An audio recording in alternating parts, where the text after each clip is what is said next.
So that little rat thinks she can get married before me. Over my dead body would that happen? Madam, give me George Fabric and Gele now. Hello, Bola. I'm coming to your house. You must marry me today. People often say twins share everything: looks, birthdays, childhood memories, even secrets. But in the Peters household, twins shared something far more dangerous: comparison. Nina and Nene were identical in face, but their spirits were worlds apart. Nina, the first of the twins by a mere 5 minutes, wore her birth order like a crown of thorns. To her, those 5 minutes were a mandate for supremacy. Nene, on the other hand, was like a calm river, quiet, deep, and content to flow wherever life took her. Their childhood had been a series of silent battles. Whenever their father returned from a business trip with 2 dresses, Nina would pounce first. "I am the senior," she would declare, clutching the brighter fabric to her chest. "The best belongs to the firstborn. Nene, you can have the blue one, it suits your quiet nature." Nene would simply smile, take the remaining dress, and hug her father. "Thank you, Papa. It's beautiful." This contentment drove Nina mad. She didn't just want the best, she wanted Nene to feel the loss of it. When it was Nina's turn to dish out the family's dinner, the kitchen became her courtroom. She would meticulously heap a mountain of rice and the largest, juiciest piece of beef onto her own plate. For Nene, she served a portion fit for a toddler. "Nina, what is this?" Mrs. Peters asked one evening, staring at the difference between the 2 plates. "Why is your sister's plate so empty while yours is overflowing?" "Mummy, I am the first daughter," Nina replied with a shrug. "I have more responsibilities, so I need more energy to look after her. Besides, Nene doesn't need much, she's small." "Nina, you were born on the same day," Mr. Peters barked. 5 minutes does not make you a giant and her a dwarf. Correct this behavior now." But Nina would only pout, muttering under her breath that they always favored the little one. The real explosion came the year they completed secondary school. The house was filled with the scent of fried plantains when the jam results were released. Nene had cleared her papers with flying colors, securing an admission to study public administration at the University of Lagos. Nina, distracted by her own obsession with outshining her sister rather than studying, had failed to meet the cutoff mark. Nina sat in the living room, her face a mask of cold fury. "Nene, you have to reject it," Nina said, her voice trembling. Nene looked up, confused. "Reject what?" "My admission." "Why?" "Because it is not right," Nina screamed, jumping to her feet. "I am the elder. How can my younger sister go to university while I the elder sits at home? People will laugh at me. They will say I am a failure. It is against the laws of nature. You will reject this admission and wait for me to pass next year. We will go together, or I will go first." The family gathered in the parlor, staring at Nina as if she had lost her mind. "Nina, what is this madness?" Mr. Peters asked, his voice booming. "Why should your sister reject her hard-earned admission?" "Help me ask Mrs. Peters said, her voice rising in disbelief. "Is she the reason why you didn't study? Did she tie your hand when you were writing your own exam?"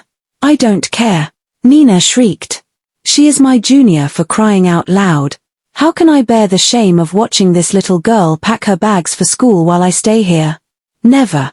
It will not happen." Mr. Peters stepped forward, slamming his hand on the table, his face etched with a sternness Nina had rarely seen. "Nina, listen to me. Stop calling her a little girl. She was born 5 minutes after you.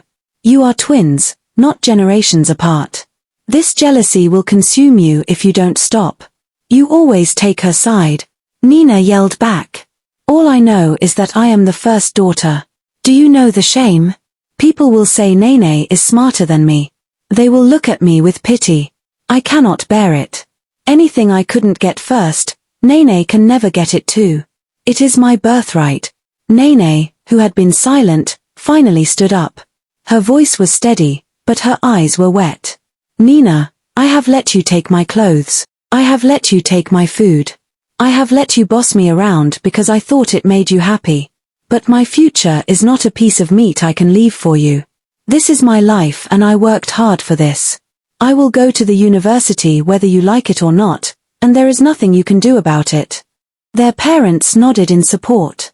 Nina gasped, her pride wounded more by Nene's defiance than her academic failure. Fine. If this is how it is. Now I know I am in the wrong family, she spat. Nobody cares about me. It's always Nene this, Nene that. I am leaving this house so that you can give all your attention to her. I will find my own way and I will be more successful than all of you. She stormed to her room and packed her bags. Despite her parents' pleas and her father's warning that she would regret her pride, Nina dragged her heavy luggage out of the house and slammed the gate of the compound, the sound echoing like a gunshot. Nina moved in with her friend, Sharon, in the crowded area of Balagan. For 3 months, she refused to pick up her parents' calls, nursing her bitterness like a child. Eventually, she forgave them, but she refused to move back home. While Nene was busy with lectures and exams, Nina, determined to show she didn't need a degree, became an apprentice to a high-fashion tailor. One afternoon, while finding her way through the chaotic Balagan market with a heavy load of lace fabric, she met Bola. He was a wheelbarrow pusher, strong, charming in a rugged way, but very poor. He saw her struggling and stepped in. "Cece, let me help you with that," he said. He carried her load all the way to her shop and refused to take any money. Nina was surprised. "Why didn't you take the money? This is your work." Bola smiled, wiping sweat from his brow. "A beautiful woman like you shouldn't be carrying such a load. My name is Bola." Nina was charmed. In her world of bitterness, Bola's simple kindness felt like a balm. He was a wheelbarrow pusher, a man at the bottom of the social ladder, but to Nina, he was a project. She saw him as someone she could control, someone who would never outshine her. They exchanged contacts, and soon, a romance blossomed. Nina, who had started making a little money from her sewing, began to fund Bola's life. She would buy foodstuffs with her own money, go to his small room, and cook for him. She even gave him pocket money and bought him clothes. She didn't care that he lived in a face me I face you room. In her mind, she was the big woman in this relationship. She told herself this was true love, but in reality, it was a sanctuary where she was the undisputed queen. Meanwhile, Nene graduated with honors. At a corporate gala where she was working as a junior administrator, she met Michael. He was a powerhouse at the Alaba International Market. Michael was everything a woman could want, a wealthy, soft-spoken businessman with a heart of gold. After 8 months of dating, Michael proposed. When Nene brought Michael home to meet their parents, the house was filled with joy. The news hit Nina like a physical blow. She felt bitter. Nene visited Nina's shop one afternoon, glowing with a happiness that Nina found repulsive. "Nina, I'm getting married," Nene said softly, placing a hand on Nina's arm. "Michael is a wonderful man. I want you to be my maid of honor. And please, I want you to design my traditional wedding outfits. There is no one else I trust with my big day." Nina felt a vein throb in her forehead. "Maid of honor? You want me, your elder, to follow you behind like a servant? And you expect me to sew your clothes while I am still sitting here unmarried? How dare you?" "It's not an insult, Nina," Nene pleaded. "It's an honor. Get out." Nina screamed, throwing a pair of fabric scissors onto the table. "I will never watch you marry before me. Over my dead body. I will have my wedding before yours, and it will be 10 times better." She chased Nene out of the shop, screaming like a mad woman. That evening, Nina stormed into Bola's room. The air was thick with the smell of damp walls and cheap kerosene. "Bola, why haven't you proposed to me?" she demanded. Bola looked startled. "Nina, look at me. I am a wheelbarrow pusher. I am struggling to survive. I can't start a family yet. Come and see my parents. I will pay for everything." Nina shouted. "I will buy the yams, the drinks, the clothes. I will even give you the money for the bride price to hand to my father. All you have to do is show up and look like a man. My sister cannot marry before me. I won't allow it." Bola sighed, his shoulders slumped. "Nina, this is not right. We are not ready for this. How are we going to feed? I make barely 3,000 naira a day. I said I will handle it. Just be there." Nina screamed. The next day, She took Bola to her parents. To her surprise, they were happy. They saw it as a double celebration. However, Nina insisted on fixing her wedding date exactly 1 week before Nene's. Nina, Mrs. Peters suggested, why not talk to your sister so that you both can do your weddings the same day since it's just 1 week gap? It will save us so much money and stress. No. Nina snapped. I am the first daughter. I must do my own first. I won't share my day with her. Nina went into a frenzy. She emptied her life savings. She bought the bride price items herself. She bought the most expensive George fabric for herself and a matching outfit for Bola. She borrowed heavily from friends and took out loans for the event planner and the caterer. When her parents saw her running around like a crazy woman, they called her to the house. Nina, Mr. Peters said, his voice heavy with concern. We've met the young man, Bola. He seems quiet. But why are you the one doing everything? A man who does not contribute to his own wedding will not contribute to the marriage. Marriage is a partnership. Mind your business. Nina snapped. This is how I run my own family, so don't tell me how to spend my money. If you won't help, stay out of my way. The wedding day arrived. It was a chaotic affair. Because Nina had spent all her money on her outfit and the appearance of wealth, she had skimped on the catering. Halfway through the party, the food ran out. Where is the rice? A guest shouted. How can you invite us and give us only toothpicks? Nina sat on her ornate chair, her face painted with heavy makeup that couldn't hide her stress. Beside her, Bola looked like a stranger in his own clothes, uncomfortable and detached. The following week, Nene's wedding took place. It was a carnival. The most influential men in Lagos attended. Food and drinks were surplus. At the end of the party, Michael led Nene to the parking lot and handed her the keys to a brand new Lexus RX 330. For my queen, he whispered. Nina watched from the sidelines, her heart curdling with a jealousy so potent it felt like acid. The reality of her marriage hit quickly. The event planners came for their balance, and Nina had to sell her gold jewelry and expensive bags to pay them. Bola continued pushing his wheelbarrow, but he never brought money home. Bola, the rent is due, Nina said 1 month into the marriage. And so? Bola replied. You said money wasn't a problem. You are the big woman. Go and find it. I didn't get many customers, he said, sitting down to eat the food Nina had bought with her dwindling savings. When Nina got pregnant, things went from bad to worse. Bola didn't provide a kobo for antenatal care or baby clothes. One afternoon, Nina couldn't take it anymore. Bola, I feed you. I pay the rent. I am heavily pregnant and you don't contribute anything. Do you want to kill me? Bola stood up, his face dark. Did I ask you to marry me? You were the one who forced this. You said money wasn't a problem. You wanted a husband so you could compete with your sister. Well, you have one. Now feed him. It's your cross, Nina. Bear it and shut up. When Nina called him a lazy, useless man, Bola's fist had met her jaw before she could finish the sentence.